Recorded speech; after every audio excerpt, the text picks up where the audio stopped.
There are lots of games from our childhoods that have been all but forgotten by the world, yet we still fondly remember.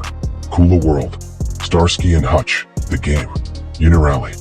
These games shaped my gaming experience, admittedly less so than the unequivocally excellent titles like Crash Bandicoot, Spyro, Tekken, Tomb Raider, and Tony Hawk's. I played alongside them, but still, they were the business. And through the years covering gaming, I've seen other Kula Worlds pop up. Games that I know some people will hold on to dearly even as the world moves on. One such game was Lost in Random, but now it's getting another chance at success with a sequel. Lost in Random, The Eternal Die was revealed last August, but only recently got a trailer that emphasizes just how different it is from the original, though the basic underlying gimmick still exists as the foundation.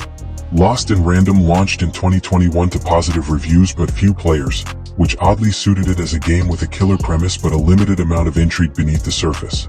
The Eternal Die looks set to fix that, which is exactly what this quirky idea deserves. Though Lost in Random was made by Zoink and The Eternal Die by Thunderful, they are the same company, with Zoink absorbed into Thunderful just before Lost in Random launched. In Lost in Random, you're armed with a magic dice. When you attack, you roll the dice with different power-ups for different roles, putting RNG in full control. You can still create builds by deciding what each number does, as well as collecting cards to build a deck to manipulate or add more strength to the dice. This part was one of the areas where the game fell down for me. Dice and cards, while similar, are two different sorts of chance games. Thematically and mechanically, I never felt the deck building and dice rolling went together. There are no cards in craps and no dice in poker after all. But the actual dice-aided combat was very fun, and the art style had a nice appeal too. Though not entirely original as a bit of a Tim Burton riff, it still felt different from the hyper-realism/chibi/anime triumvirate so many games tend to draw from. The Urchin Wonderland story had potential too, but was bogged down in being an adventure game and an RPG with NPC quests and optional areas, as well as an action game and a deck builder. Lost in Random could not do it all at once. It was, as I recently wrote about Apple's The Gorge, a premise in search of a plot. Ultimately, the best thing about Lost in Random was the thing that made it special. The dice rolling felt tactile with some cute animations and ASMR-inspired Foley design. That's how film dorks say, it sounded nice. And the range of powers was surprising and effective. But in terms of being great or even on the upper side of good, everything else dragged it down. That's why The Eternal Die is so exciting.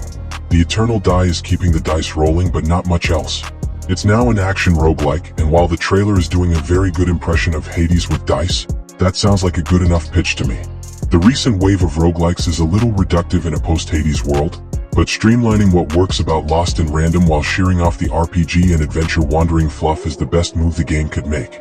The trailer and demo, which is out now, shows the dice being tossed towards enemies for randomized AoE attacks, while you still have a melee weapon and dash ability to avoid attacks. It's otherwise your basic Hades-like, with Hades surely making a case for replacing Rogue as the genre moniker by now. There are smaller mobs who fire projectiles and overwhelm the battlefield in small spaces, and larger boss enemies with methodical attacks to dash past in order to deal massive damage. There are even blessings and enhancements instead of boons, and items to gather to form cards, in a nod to the original in a way that feels less invasive to the dice theme, which gives it extra identity beyond just the dice, but it feels as though Thunderful has figured out a way to bring Lost in Random's best parts to the surface. After hitting Snake Eyes, the do-over might be on for Big Red.